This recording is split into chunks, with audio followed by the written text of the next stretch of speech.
Hello everyone, this is David from Automotive Press. I just wanted to give you a quick update on what is happening with the 2022 Tundra I have ordered a while back.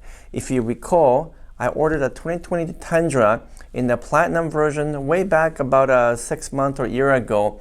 And it was supposed to arrive here in the west coast of Canada in December of 2021. And of course, I happened to pick the Platinum version, which had multiple delays due to some parts shortage. And with everything else happening in the world, my Tundra got delayed almost 3 months. It finally arrived just a couple of weeks ago in the dealership.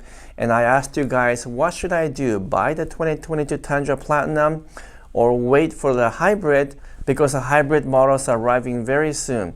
And almost every single one of you said, David, don't buy the gasoline version of the Tundra, wait for the hybrid. So that's exactly what I did. I have canceled and let go of the 2022 Tundra Platinum that has arrived in the showroom, and somebody else has now purchased it and they've parted with it.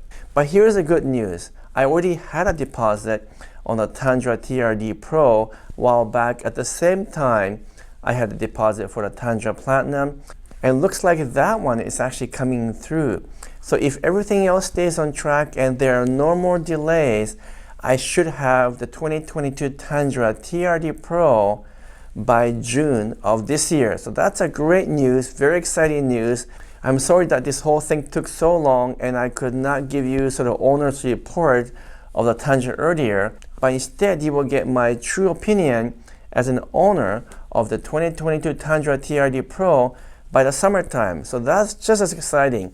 And you guys actually helped me to decide, because not only did you comment about this in one of my previous videos, I also did a poll in the community tab in my YouTube channel, and almost all of you guys said buy the TRD Pro. So that's exactly what I did. I confirmed that today, and it should be arriving in a couple months, so I'm quite excited. And then I also did a poll about the color.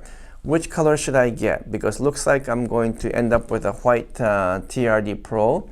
And then the color for the interior is either black or red.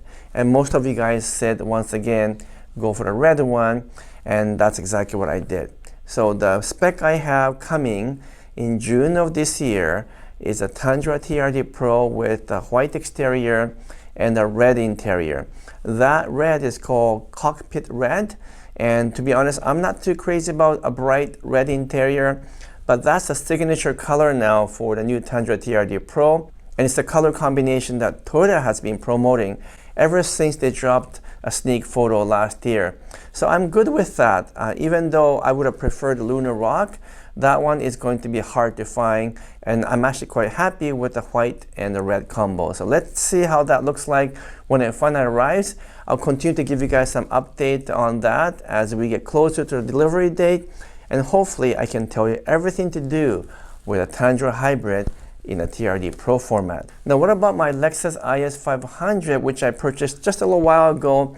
And if you recall, as soon as I drove that car home, I had a check engine light error came on. So basically it's telling me that there's malfunction of the engine. I have to take it back to the dealership. And at that time, I only had about 50 kilometers on the car, so practically brand new. And I was a little bit disappointed to see the error come up. But I also knew what this was about because of a lot of information being shared in the Lexus IS forum. I was able to figure out that it's to do with the exhaust system. There appears to be a bit of an air leak in the exhaust underneath the car, and they have to just replace the gasket so that it's sealed more tightly. And just to be sure, they are also replacing the oxygen sensor. And those two seems to permanently fix this problem, and it doesn't come back again. So I'm actually okay with that. It's nothing serious.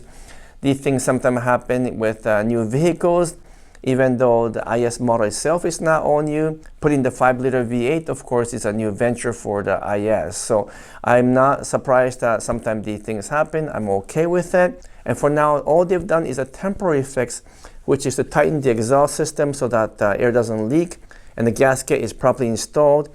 But they are waiting for the new gasket to arrive, which is supposed to come in about 2 to 3 weeks' time, along with the oxygen sensor. So when those two parts arrive, they will fix everything up and then it should be good to go. I'm very happy with IS500. I do want to give you a full owner's report very soon.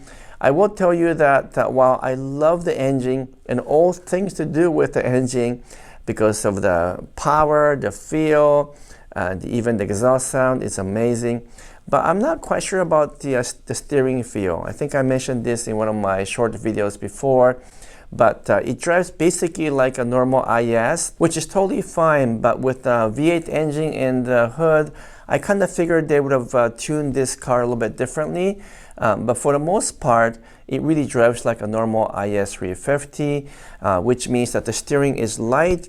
It doesn't have a lot of communication between my hand and the road. So basically, it feels a little bit numb. Now, it has a pretty good handling in the sense that if you turn the steering really quick, the car tracks straight and corners well. So there's nothing wrong with that, and nothing wrong with the stability or suspension. Just the steering definitely needs a little bit more of a communicative feel.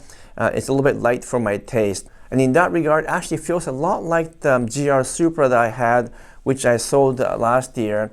That one also had a reasonably good weight and heft to the steering, but not very communicative, and it felt a little bit numb. And it's sort of along the same line here.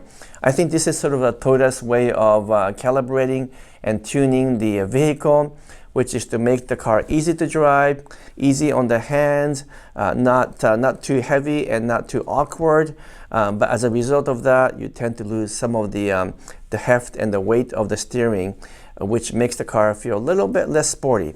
But that's okay, because most likely I'm not keeping the IS500 for very long. I don't keep any of my cars for very long. Usually about a year I switch around. I'm not quite sure what the next model would be, or whether or not I would even switch out the IS500 for something else. But I do have my eye on the Lotus Emira. That would be kind of my dream car to buy because it has the Toyota engine in it. It has a supercharged Toyota engine with immense amount of power and torque. I think it was 400 horsepower. And so that's the heart of that car. And of course, it is also the last internal combustion engine car to come out of Lotus before they switch over to electrification or full EV mode. So that would be a really cool car if I can make that work. Also, I'm considering buying a used Lexus LC, which is going to have the same engine as the IS500, but it's way cooler. It's a lot more of a sports car. So that could be one option I consider. Lots of things to think about. I'm not sure where I'm headed, but as you know, I enjoy buying and selling and changing out cars all the time. That's just one thing I do. In much the same way stockbrokers might buy and sell stocks, that's basically what I do. And I really enjoy the opportunity to drive different cars. So that means perhaps the Tundra TRD Pro might get switched out or traded in for Sequoia TRD Pro down the road. And then who knows what else might happen. But for now, I'm going to focus on what's going to happen next few months, which is the Tundra TRD Pro arriving in summertime, hopefully June, and then making sure that the Lexus IS500 is properly fixed and repaired for the summer. And then who knows what else will happen. Lots of interesting media and press car coming up, by the way, which includes the Toyota GR86, the Lexus LX, and Corolla Cross. Those are all coming through the media drives in the next couple months as well. So much to share with you. But today, I just want to give you a quick update on what is happening with the Tundra and also the Lexus I have. So for now, I'm signing out. Thank you so much for watching. Talk to you soon.